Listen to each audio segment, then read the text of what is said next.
Hello guys, आज हामी घामतिर छौँ।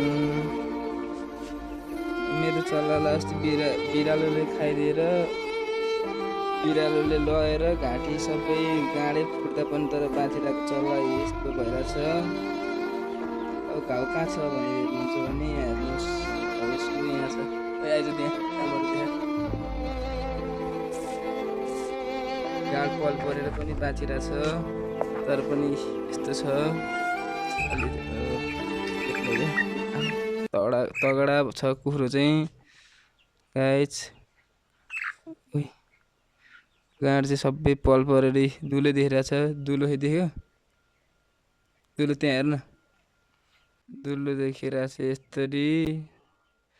घाँटी सबै गइरहेछ, सबै बिरालोले कर्याप्पै बनाइदिएर यस्तो भइरहेछ। पुरै घाउ पुरै केही छैन, तर पनि चल्ला चाहिँ बाँचिरहेछ। अब यसलाई हामी उपचार गर्दैछौँ। अब केही समयपछि बाँचेपछि फेरि अर्को भिडियो हाल्नेछौँ।